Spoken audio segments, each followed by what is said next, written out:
Hello, and welcome to Scare You to Sleep. I'm your host, Shelby Scott. Tonight, all the stories are true, so you can't tell yourself it's only a story tonight as you drift off to sleep.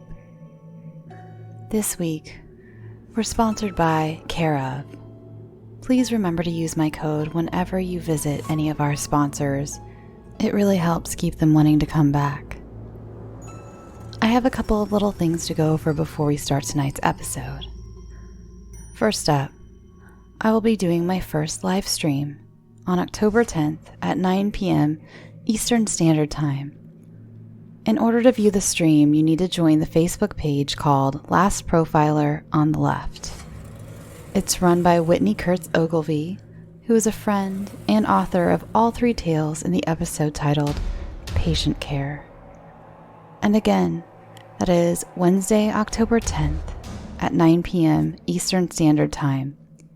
And the page is called Last Profiler on the Left. I'll be reading a couple of classic spooky tales and going over one true crime story that I think my listeners will find particularly interesting. Next, there was a problem with my P.O. box, and I had to be issued a new number. The new address, if you'd like to send anything, and please don't feel pressured to, is P.O. Box 8224, Mission Hills, California, 91346. Our first story is by Julie McNeely. This one is a trip, and I definitely won't be swimming in the ocean anytime soon.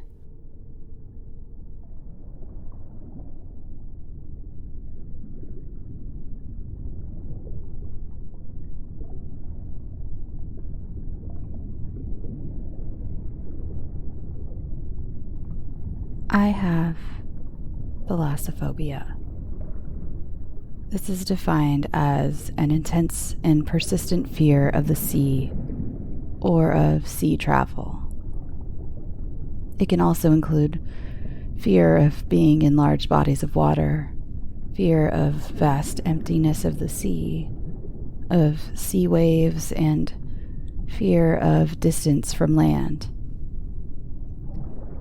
Most people find this odd considering I grew up on an island in the Pacific Northwest. My relationship with the ocean is one of love and hate. I find it beautiful and mysterious and terrifying at the same time.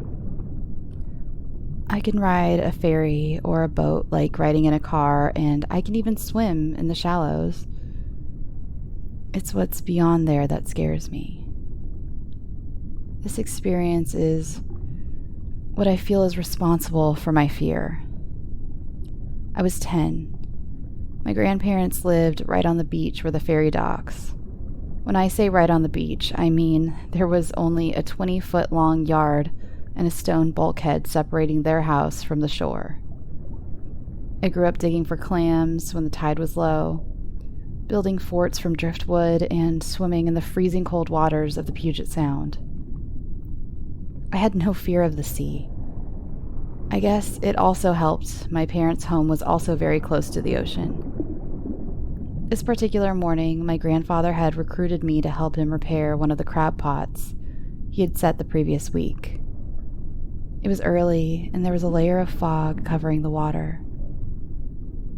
I hopped into the small rowboat and buckled my life jacket as my grandfather pushed us out into the sea.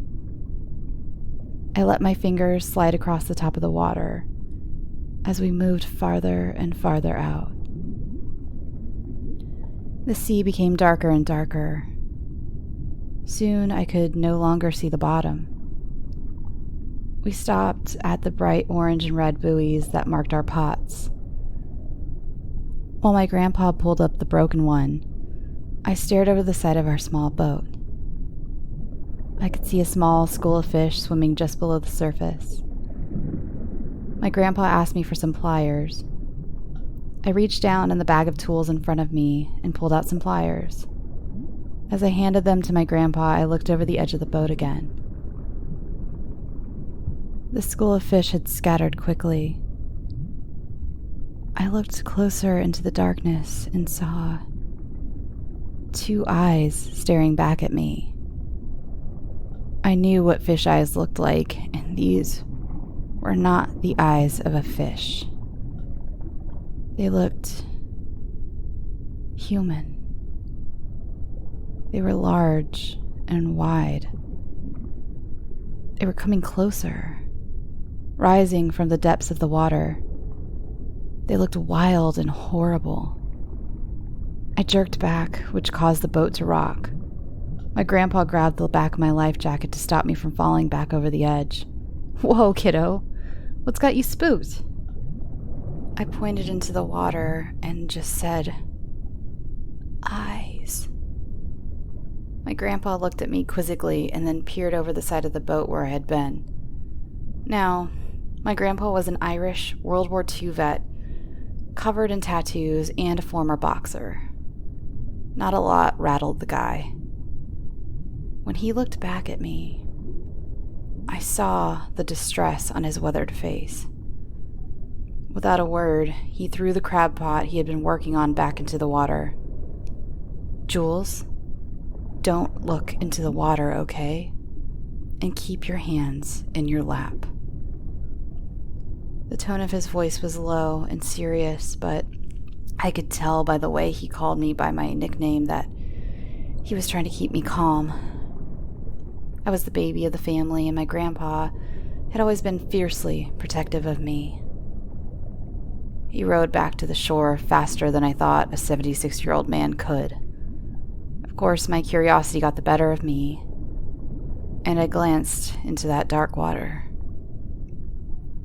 About a foot below the surface, I saw what looked like black hair floating, moving through the water. I yelped and felt tears rolling down my cheeks. When the boat hit the rocky sand, he jumped out and pulled the boat out of the water. I was too scared to move. My grandpa picked me up and carried me up the stone steps to the yard. He didn't set me down until we walked through the front door. My grandma was standing in the living room with a concerned look on her face. "Sweet Jesus, Richard. What is wrong? You're as white as a sheet." He set me down and knelt down next to me. "Go in your grandma's room and watch TV, okay?" he said to me, ruffling my hair and wiping a tear from my cheek. I ran into her bedroom and jumped on her big bed, where their black cat Dynamite was sleeping. I cuddled up next to him as he purred. I strained my ears to listen to my grandparents going back and forth in the living room. Barbara, they were human eyes. Like some goddamn banshee rising out of the depths of hell. Scared Julie half to death. My grandmother didn't say anything. "I am not taking any of the kids out on the boat, not anymore." I tried to focus on the TV. I tried not to think about those eyes. What that thing could have possibly been. I had nightmares for weeks after that. As I got older, the memory seemed to fade. It still lurked in the back of my mind, but not as strongly as it did before. I often wondered if I had really seen it at all. If, in my adolescence, I had let my imagination get away from me. When I was a junior in high school, my grandfather passed away. Before he did, I remember sitting in the living room with him. He rocked back and forth in his old chair as he carved the hunk of wood in his hand. "Hey, do you remember that time we went out to fix the crab pot and we saw that thing in the water?" I half expected him to look at me like I was crazy, but he didn't. He stopped rocking.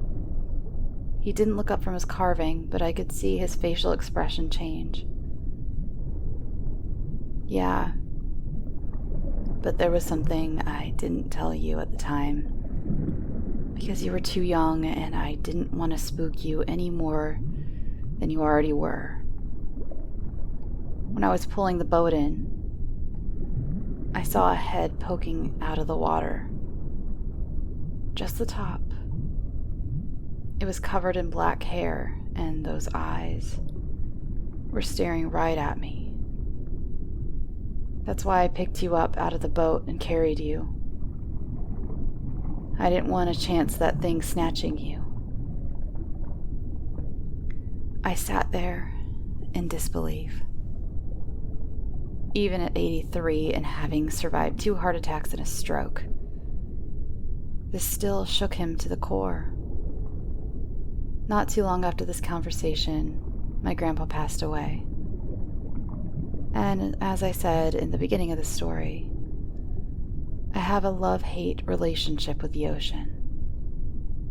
It's beautiful and mysterious, but I am sure that its depths harbor dark things that we cannot even begin to fathom. Whenever I ride the ferry, which is often, I find myself staring into the inky abyss of the sound and expect to see those eyes staring back.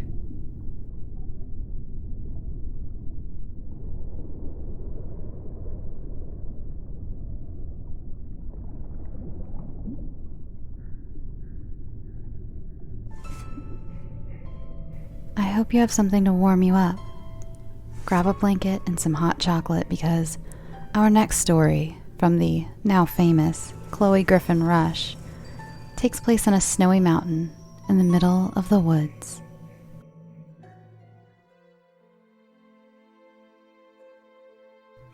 I had never been a believer in much. Once you figure out Santa Claus is fake, how are you supposed to believe in things like ghosts, aliens, even God? Growing up in a small, predominantly white Christian town was hard for me as an atheist child. So many of my friends went to church youth group, Sunday Mass, and various missionary trips, and I didn't. I didn't want to be lectured on good and evil, the devil and Jesus. I didn't believe in it. My best friend Carrie and I were 13 when she invited me to her church. We were having a sleepover on Saturday, and if I didn't want to wake up super early to go home, I had to attend Mass. It wasn't a big deal. I had been to church before. We spent most of the morning making silly faces at each other and giggling behind our hands anyway. The annual ski trip is happening next weekend. If you still haven't signed up, please do so in the church office, droned an elderly pastor. Carrie looked at me, all excited. "Do you think your parents would let you go with me?" she asked in a hurried whisper. I shrugged. I don't ski, I don't do sports. I don't really go outside. But what the hell, I thought. I'll give it a shot. The next thing I knew, I was in Carrie's mom's green minivan, speeding down the highway and up into the mountains. We pulled into this campground lot, Camp Norway, deep in this wooded area of Northern California. The air was crisp and chilled. You could really breathe up here. The wooden cabins were old and rustic, each filled with a few bunk beds and a dingy sink. Carrie and I spent the first day at the snowboard park. Neither of us was very skilled, but at least by the end of it, she could stand on her board longer than I could. We laughed until we couldn't breathe every time we fell into a snowbank. When we got back to the camp, we spent the evening making up scary stories about the infamous and fictional Fythwolven, a Viking ghost who haunted the grounds and could shapeshift into a large group of moths. Kid stuff, being goofy, having fun on a ski trip weekend. It all seemed so normal. Sunday morning was for the sermon in the mess hall.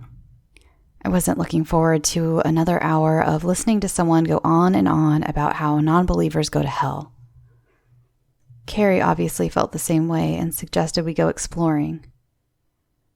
We waited until everyone had filled the hall and carefully tiptoed around to the outside of the building. "Where should we go?" I asked eagerly. Carrie pointed to the woods, and we set off. It was gorgeous the further we got from the campsite. The snow clung to the ground like a fluffy blanket and crunched softly beneath our boots.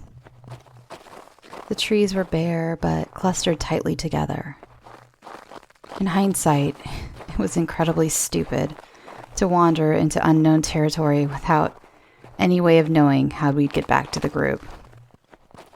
But we kept walking. We were 13 years old. We didn't worry about silly things like that. We came to a clearing, a large, expansive field, surrounded by a perfect circle of trees. Everything looked so peaceful, so untouched by human hands. Nature, in its purest form. Except for one thing. In the middle of this field stood a trailer. It had rusted over the years, and there was a broken down car attached to it. Someone had abandoned it here in the middle of this secluded field. The hair started to stand on the back of my neck. This feeling of overwhelming anxiety washed over me. Why was it here? Who left it? Where were they now? Questions kept running through my mind as my feet started walking towards the door.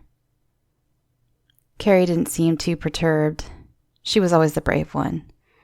She flung the door open carelessly, not knowing what either of us would find. It was empty. No one there. Yellowed newspapers and magazines littered the floor of the trailer. Dusty flannel shirts and old denim jeans with holes and grease stains had been left in piles. The strangest thing was the industrial-sized jar of mayonnaise on one of the seats. We found a stack of torn-up romance novels. You know, the cheesy ones with the illustrated Fabio holding some bare-breasted vixen. Something you'd get from a drugstore in the 80s. We grabbed one of the novels and went to sit on the hood of the car. Carrie gave exaggerated readings of all the naughty, sexy parts. We sat on this random car, cackling like any little kid would. Then I heard it. The crunching of the snow. Only it sounded louder and ominous. It was strange. I knew I could hear it, but I had no idea what direction it was coming from. My skin started to crawl. Something wasn't right. Something felt wrong.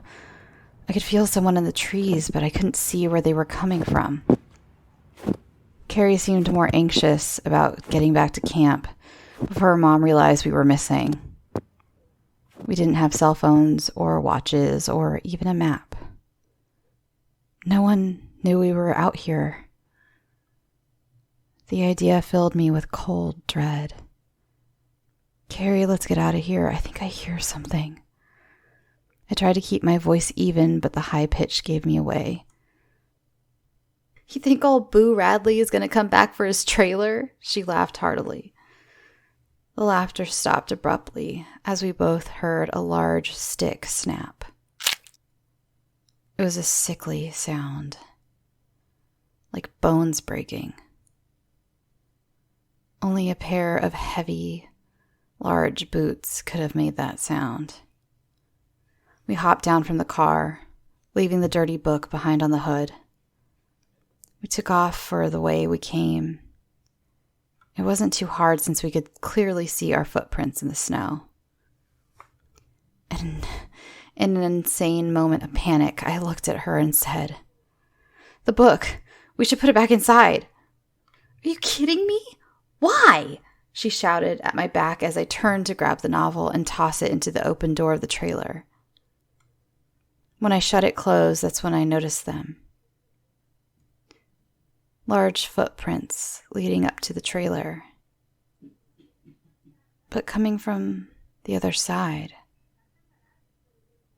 How can that be? I waved Carrie forward, motioning for her to keep going, before she could also notice the mysterious prints. We followed our own footsteps back through the woods, moving much quicker than when we had wandered in. We heard the crunching sound again and again. It was picking up speed. It was hurrying towards us. In the bright daylight, I glanced around behind me. Nothing. Where was it coming from? I grabbed Carrie's hand and took off in a clumsy sprint. Our snow boots were not adept for running, and our thick layers of clothing slowed us down even more.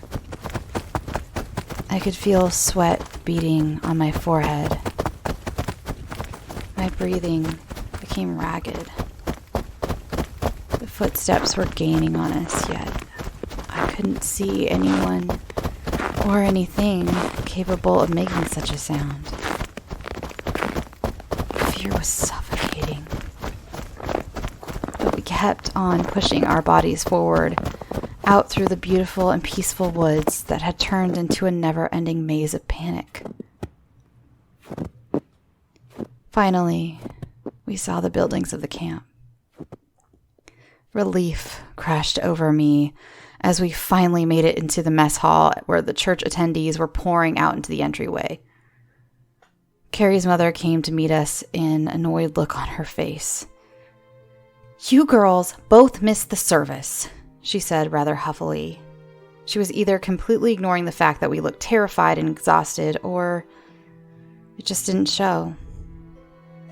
Without skipping a beat, Carrie looked at her and said confidently, "We decided to appreciate God in our own way and walk through the woods a bit." Except there was nothing godly about that field. I couldn't shake off the feeling that we may have escaped something truly evil.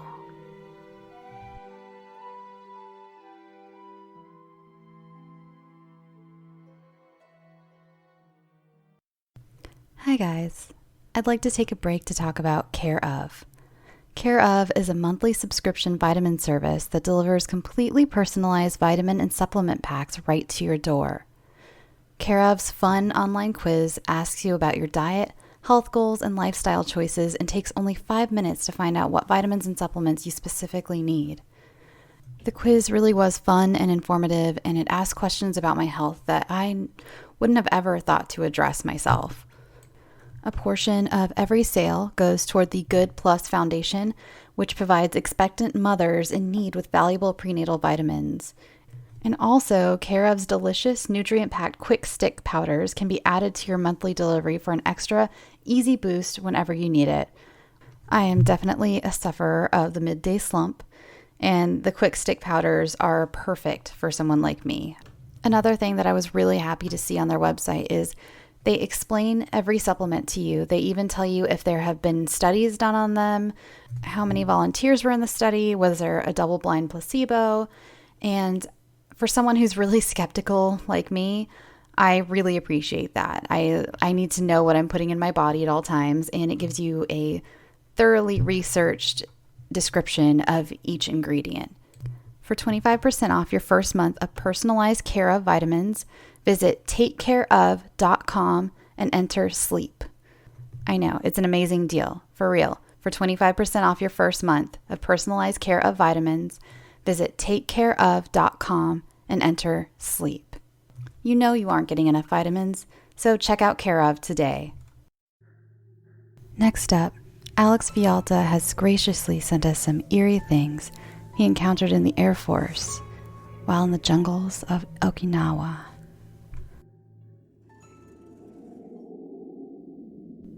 I arrived in Okinawa, Japan, when I was 19 years old. I had enlisted in the Air Force 2 years earlier, and after a short stay in both Texas and Utah, I moved to the island where I would not only finish my time in the military, but the place that would change my disbelief in the paranormal. While still in Utah, many of my coworkers who were previously stationed there would talk about the delicious food, places to visit, and, to my surprise, the ghost haunting the bomb dump. To clarify, the bomb dump, formerly known as the munitions storage area, as its name implies, the part of the base where bombs, missiles, small arms are stored. These are typically located miles from the main base and very isolated, just in case an explosive operation went south.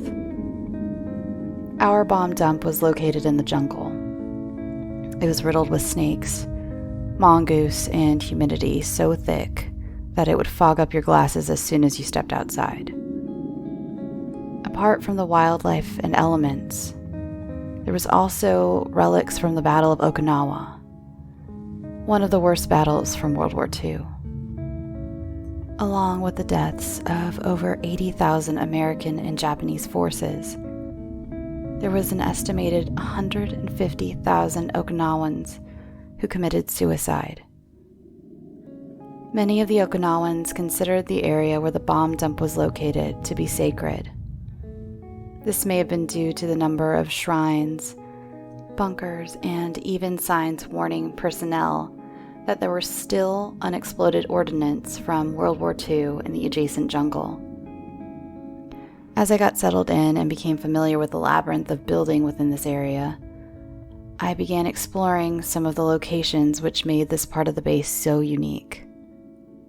I would spend hours after work taking photos of some of the relics and overall beauty the bomb dump had to offer. Before long, Okinawa became home. Both of my experiences with the paranormal happened during training exercises. These pretend wars were done to make sure that in the event we needed to defend the base, our production, attention to detail, and vigilance all met Air Force standards. Exercises sucked, plain and simple. We'd work between 12 to 14 days straight, 12-plus hour shifts. During this time, we would need to have our chem gear, gas mask, gloves, protective clothing, on us in the event we would get, quote-unquote, attacked. My first experience was at the end of a shift. We were working on re-warehousing a building, which meant pulling all the munitions out and then placing them back inside. Needless to say, shift change happened and there were still munitions on the loading area. We could not leave them out, so I volunteered to stay behind and guard them until morning shift came in. As I sat against the building, wishing I hadn't been so selfless, I felt as if someone was watching me. I looked over to my right, and at the corner of the building, I saw a man poke his head out, not once, but twice. The second time really freaked me out as he stared at me for about 2 seconds. From what I could see, he was Japanese and was wearing an outdated uniform. What was strange about this man was that he was not vivid. It was as if he had a grainy sepia glow to him and was almost transparent. My first thought was, is this a test to check my readiness? This did occur during these exercises. There would be people placed on the base that didn't belong to ensure that we were hyper-vigilant. I immediately stood up and screamed, "Hey!" I began to chase the man. When I reached the corner, there was no sign of him. I continued to sweep the perimeter to no avail. Most of the buildings had a 10-foot fire break, followed by jungle so thick that you could not walk more than a couple of feet. This, coupled with the fact that there is only one road in and out of the building, meant this person simply disappeared. When the new crew came in to relieve me, I went up to the staff sergeant and told him about my experience. He laughed at first and told me that I was not the first person to see, in his words, some weird shit out here. The more I spoke about this to other people in the bomb dump, the more I heard about similar experiences while working in that building. What bothered me most about this experience was that he popped his head out twice. Honestly, if it had only happened once, I would have told myself it was fatigue or just something out of the corner of my eye. My second encounter occurred the following year. Me and my buddy were verifying locations of munitions in different warehouses. As we were approaching one of the buildings, we heard sirens, followed by Alarm Red Mop 4. This basically meant an attack was in progress. Find shelter now and put on your gas mask. Given that we were still in the vehicle, we had two options. Sprint to the building or jump out of the truck, which is considered a target, and sit in the ditch on the side of the street. We decided to sprint into the building, but did not have a chance to flip the breaker for the lights, as it was behind the building.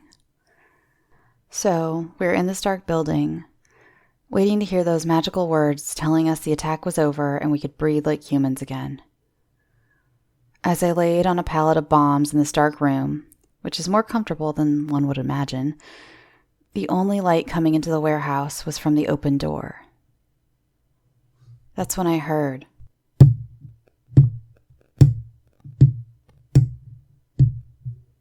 as if someone was walking on the loading dock. This made no sense because we were in the middle of an attack and no one should have been outside. I looked towards the door to see a shadow figure walk across the door. At this point, I looked over at my buddy and asked him, "Did you see that?" He responded, "Did I see what?" I said, "The thing that just walked across the door." He responded, "Yeah, I saw that too." Almost immediately, the sirens came back on, telling us we were clear to return to normal duty. At this point, I went and swept the building, while my buddy ran out to the road to see if there were any signs of a vehicle. We both came up empty-handed.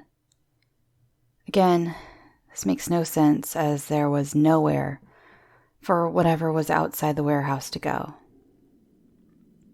The weird thing was that everyone had a story, and before long, we were joking about the shadow figure that was coming after us.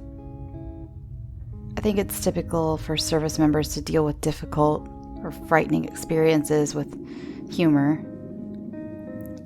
One thing is for sure, that island showed me the power of the spirit world, and it will forever be a place I respect, love, and fear. This next one is for the skeptics out there who don't believe in ghosts and ghouls. Brandy Blush tells us about her brush with what could have been a very dangerous stranger. I think it was 2014, and it was December, I remember. I lived about a half a mile from a gas station, which has since closed. Rest in peace, Maverick at Protest in Boise. And I walked to get a slushie. Yeah, in December, I know. I'm getting my slushie, and I see this guy in my periphery, but I don't think anything of it because I remember this gas station was fairly busy, but he gets in my eye line, and I see his mouth move, so I take my headphones off. I do the, what? And he asks if my hair is naturally that color. As it was about a Pennywise orange at the time, I say, "No, it's a box." And he goes, "Oh, well, it looks really nice on you." Like, okay, dude, just trying to buy a fucking slushie the week before Christmas. Heck off. So I pay and head outside, and he was leaning against the side of his truck, and he stops me again. He asks how old I am, and I don't think to fucking lie, so I immediately go, 21? Which does put this in 2014. Now I remember. And he kind of smiled and went, Good. Not good. I'm like, "Yeah, I can go to bars now." And he laughs with me and goes, "You know, you're pretty. Have you considered modeling?" I'd love to model. There's a lot going on with this face. I got legs like a flamingo, but this is a fucking gas station in Boise, Idaho. So I'm like, what?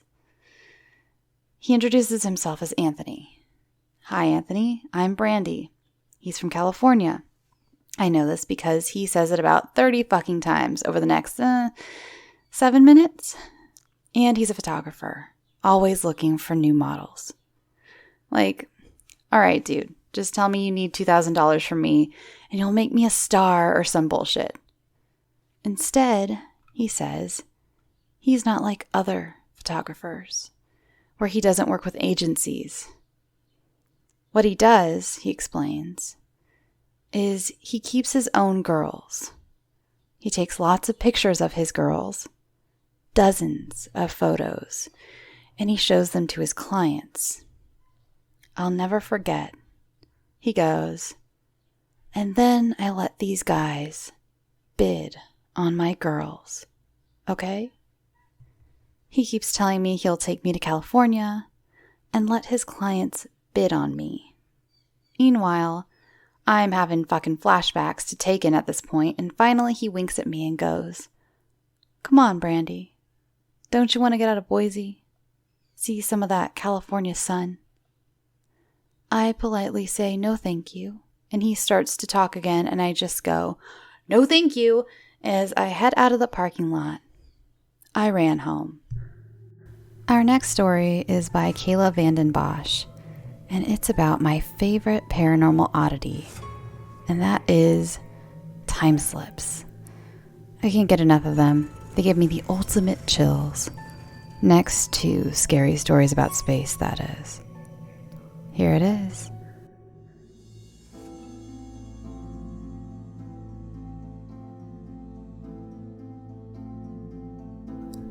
I am not a great writer, and this story is hard to follow because it didn't make any damn sense, even when it was actually happening. Anywho, before I start, a bit of background.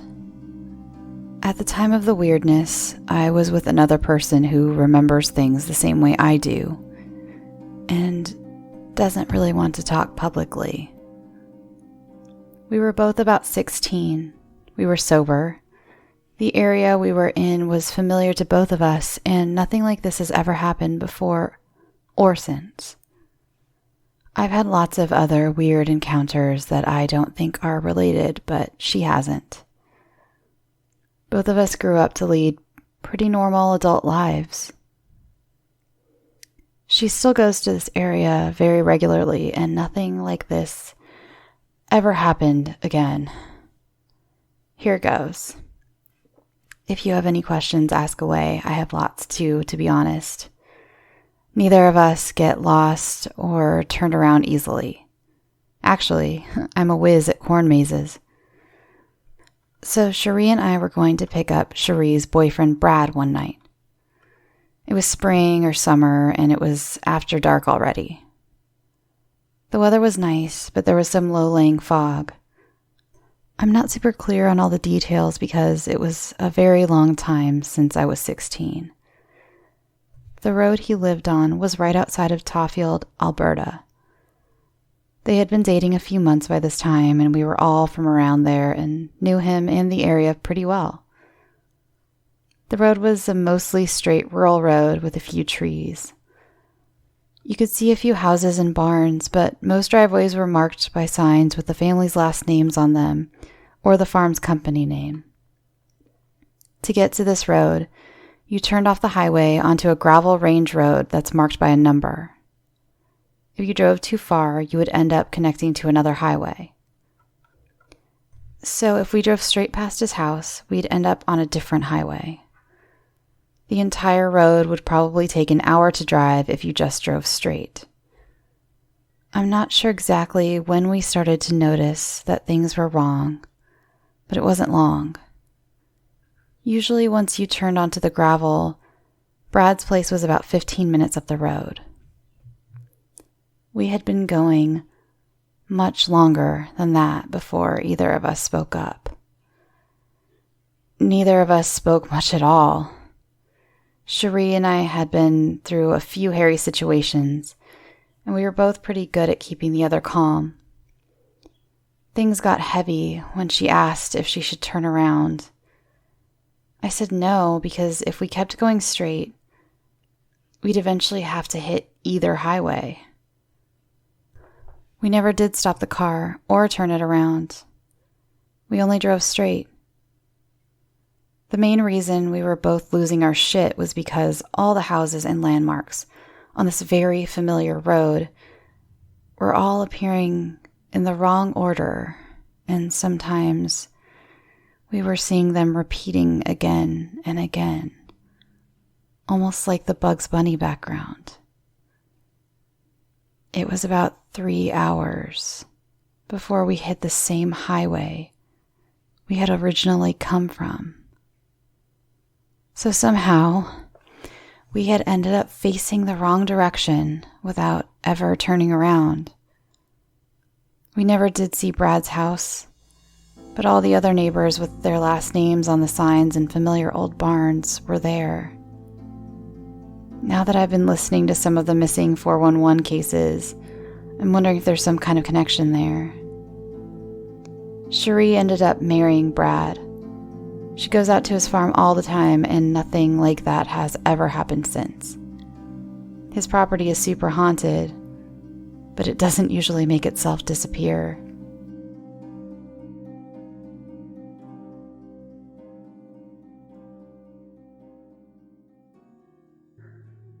We're continuing our little stay in Canada with a couple of stories from Caroline Blicq. Caroline produces some of the most hauntingly beautiful scents for her brand, Hexennacht. I'll put a link in the show notes to her website. Her scents all have cool-ass names like Creaky Floorboards, Mephistopheles, Papa Legba, and my personal favorite, Ecto 1, because it makes me smell like marshmallows and chocolate. This isn't sponsored, by the way. She's just a magical soap and perfume witch who is blowing up the world of smells, and you should check her out. Now here are her spooky stories. In my hometown of Edmonton, Canada, I got a job as a live-in nanny. It wasn't an old house by anyone's standards, maybe 20 years at the absolute most. My bedroom was set up in the semi-finished basement. There was a dividing wall separating it from the laundry room, plus a walk-in pantry with an opening for a doorway, no actual door, leading into a central living area with a couch, TV, entertainment center, and a bedroom area, no door, on the side of the living area, and a makeshift office with a desk, filing cabinet, and an electrical typewriter to the right. When I moved in, right away, something felt off. Daytime was tolerable, but in the evenings and certainly in the very late hours, the atmosphere took on an odd, heavy feel. I felt like I was being watched. And if I didn't know for sure otherwise, I could have sworn there was a peephole built into the wall dividing my living area from the laundry room. And there was someone watching me. There wasn't.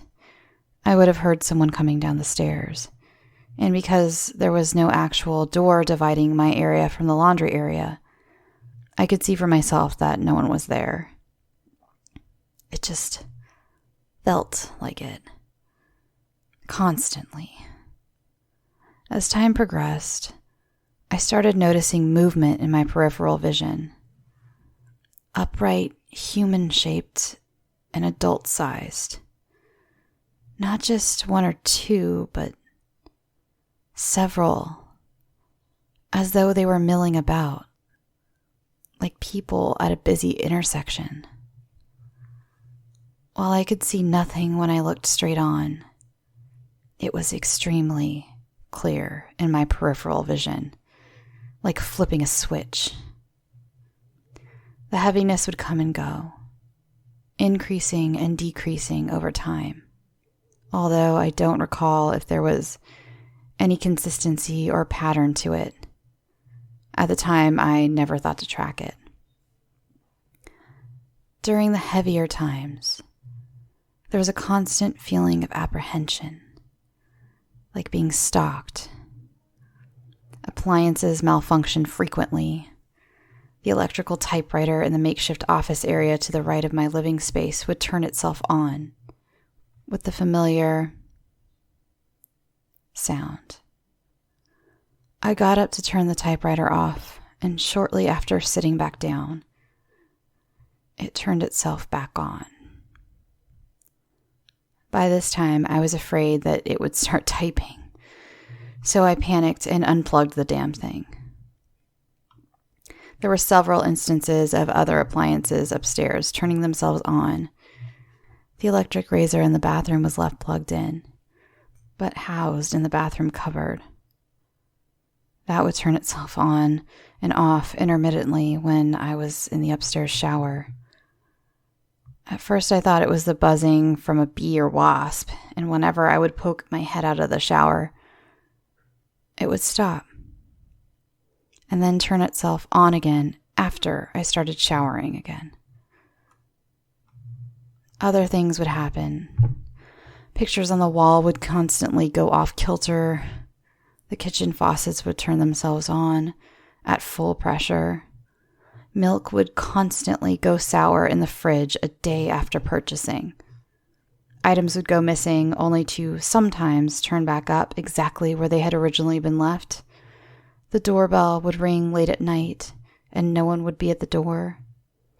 Footsteps and low mumbling would be heard, always, starting at either 2:07 a.m., 2:37 a.m., or 3:07 a.m. Over the course of days or a week or two, it would increase in volume and strength/activity, and then subside to where the house would be quiet for a week or two. 15 years later, living near Seattle in a shared house with 6 other roommates, my bedroom was in the finished basement. One day I was home alone, wide awake, totally lucid and sober, folding laundry at the foot of my bed. From my peripheral vision, I saw a baseball-sized, solid ball, which looked to be made of glass, but was lit very brightly from within. In what seemed to be slow motion at the time, it floated at a fixed height from the ground, maybe 4 feet, and arced from the outside of my bedroom, through my doorway, and came right toward me. As it approached, I instinctively raised my arm in defense, and it appeared to go right through me, right at heart level, through my side where I had raised my left arm. And nothing came out the other side. I watched it as it approached me, both completely transfixed, bewildered, and disoriented. And it seemed to have a luminous orange, yellow, gold, swirling mass inside of it, almost like an illuminated crystal ball. It seriously looked solid and heavy, and there was and is no explanation for it. I've Googled extensively in an attempt to find any other similar accounts of this happening, but I've never found anything.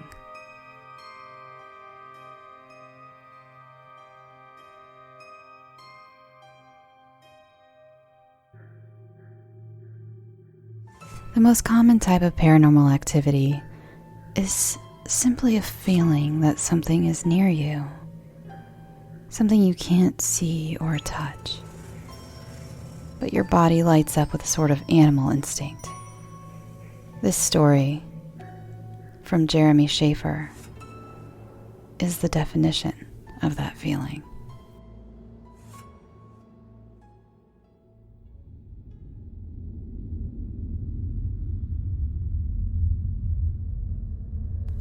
In my senior year of high school, on what passes for a wintry Saturday afternoon in Alabama, some friends and I went exploring at an old cemetery.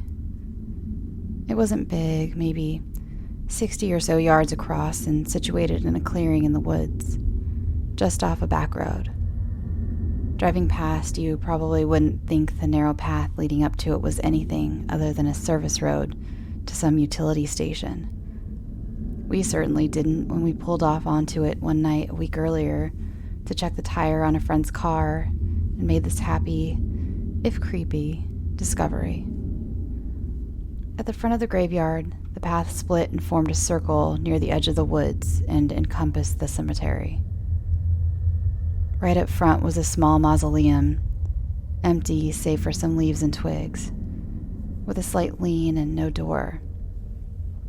Next to it was a tall tree that left the place shady, even though it was otherwise a clear and sunny day.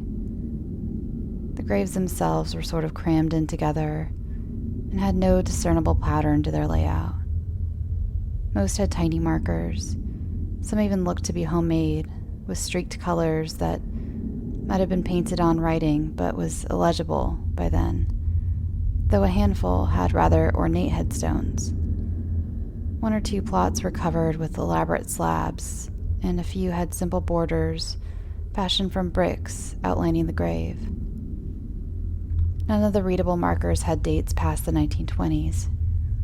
It wasn't overgrown, so it was easy to get around the place, though in some spots toward the middle were tricky to step over or between whatever was marking the graves. We spent an hour or so checking the place out, but it was starting to get late. As we were heading back to the path that led out to the main road in our car, the three of us noticed a spot just outside the path, wedged right at the edge of the woods. There was nothing really indicating it was a grave. No marker or slab or brick outline. The earth didn't look freshly turned or any different from the rest of the cemetery. But the three of us just knew it was where someone had been buried. With plenty enough daylight to check out one last grave, the three of us cheerfully turned towards it. Talkative about what it might be and why it wasn't marked, as we moved to step off the path, all three of us suddenly stopped speaking and froze in our tracks. It wasn't like hitting an invisible barrier, and our bodies didn't lock up on a physical level. It was more of an instinctual thing. Deep down, we simply knew getting closer to that grave would be exceptionally unwise. We stood there, not even 10 feet from the spot, silent and in mid-stride for the better part of a minute. One of us broke the silence, asking if either of us could move. I and my other friend answered that we couldn't. But as one, we all took a step back at that moment. None of us spoke for a while until I noted, as casually as I could, that I had noticed a Wendy's not far from there. We all agreed that, why yes, we were quite suddenly very hungry and got back in the car with a much faster pace and a lot quieter than three teenaged boys probably would be normally.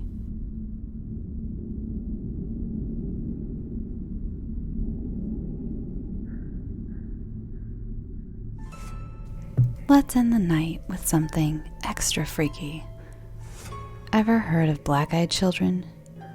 They are these spooky little bastards who try to gain entry into your car or house by saying they need to use the phone or need a ride. They have all black eyes. People say you almost feel like you're under a spell when you're around them, but you also feel like running for the hills as fast as you can. AJ Blevins and his brother had a run-in with what may have been some of these black-eyed kids.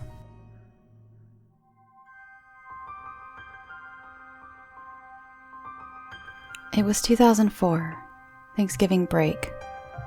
Pretty late at night. My mom worked nights as a nurse, and it was just my brother and I in our house. The layout of the house had me and my brother's room right next to each other, only separated by a bathroom, with his room being on the front of the house and mine being on the back. It was a cookie-cutter home in a brand new subdivision, so there were only a few houses near us.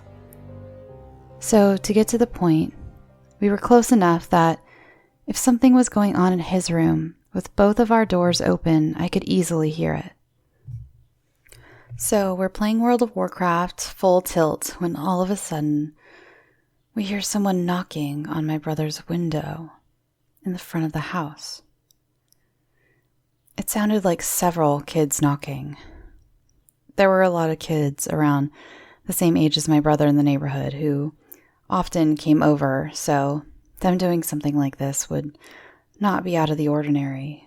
But due to the time, it wouldn't be right. Me, having a short fuse, barked at my brother to tell them to piss off and go home. It's too late for them to come in or my brother to come out. Not to mention, it was cold as hell outside. He begins to get up from his chair and to go to the front door when the doorbell starts to ring with an alarming speed. And at this point, I was very pissed off. When he made it to the door, I could hear that his tone went from also being annoyed to being confused. I got up from my computer and was ready to raise hell at whoever had been doing this, but when I got to the door, my brother was kind of standing there, dumbfounded, the smaller kid directly in front of the door, and another one standing a little farther out of view, somewhat in the shadows. The kid standing in front of the door was wearing a hoodie, and I will say right off the bat that I couldn't and never did get to see this kid's eyes or even look at his face. The light on the front porch was one of those cheap, shitty yellow bulbs that didn't give off much light, and the fact that it was encased in one of those also cheap and shitty glass houses with the foggy glass made it a very poor light source. Whenever I made it to the hallway that led to the front door, I went from a completely pissed off demeanor to almost being frozen in terror.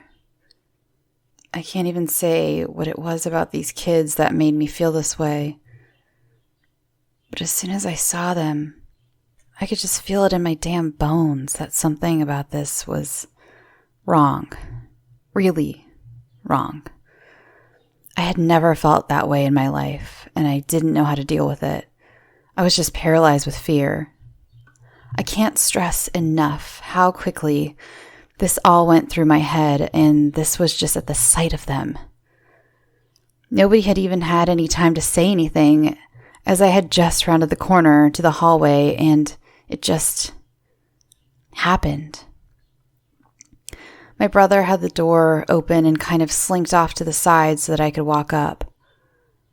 I took a few steps toward the door and asked, "What's the problem? Can I help you two with something?" I even remember the feeling, like I couldn't see this kid's face, but I knew he was looking directly at me and like through me. And his presence was imposing. It was just a kid around my brother's age and smaller physically, but he might as well have been a hulking giant with how small he made me feel. He didn't reply right away, but kind of took his time and said, "We'd like to come in and use your phone." I was able to keep some of my senses about me and told them that no, it was late and my mom wouldn't like anyone in the house, and if they needed to, I could make a call for them. The way he responded was like he didn't really hear what I said. Again, he just said, "I'd like to come in and call my parents."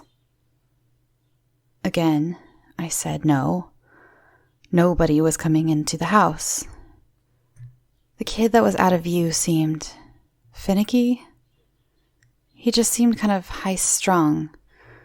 Not entirely sure how to describe it. He just kept repeating, "Come on, they aren't going to let us in." One last time, the kid at the door said, "Are you going to let us in?" And I replied, "No." He stood there for a few seconds and didn't say anything. Just standing there. He just turned and walked off. I reached over and slammed the door shut, And as soon as I did, I felt like this huge weight had been lifted off of me.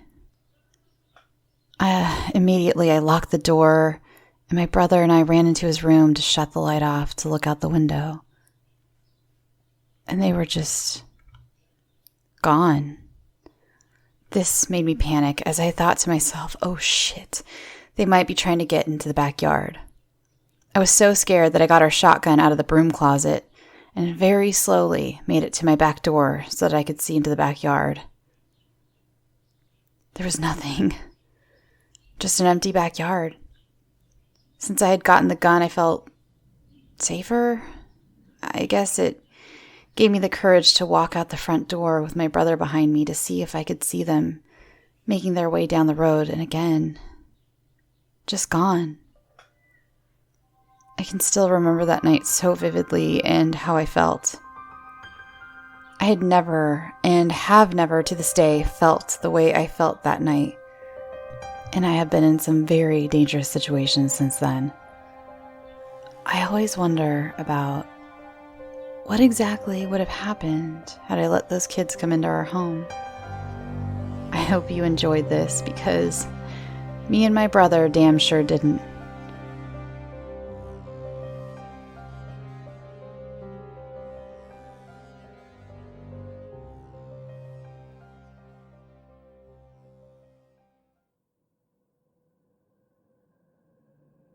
Thanks for listening. I hope you've enjoyed another episode of Your True Horror. I know I did. Remember, you can send your stories, fictional and non, to scareyoutosleep@gmail.com. Check out Care of and use my offer code SLEEP. I have a Patreon. For my $5 and higher supporters, I'll send you a Scare You to Sleep sticker. I'm also working on doing some more exclusive content for you. Currently, there is a Patreon-only guided nightmare that is only accessible by my patrons. My eternal thanks to this week's Patreon subscriber, and please forgive me, I am about to butcher your name, Kirsten Besserud? Thank you so much, Kirsten. Follow the show on Twitter and Instagram at Scare You to Sleep. You can stalk my personal stuff at Shelby B. Scott. Join our Facebook group. Remember, if it's asking you to like, then it's just the page. In order to interact with past authors of the stories in the show and to discuss anything spooky with fellow listeners, make sure you're clicking join for the group.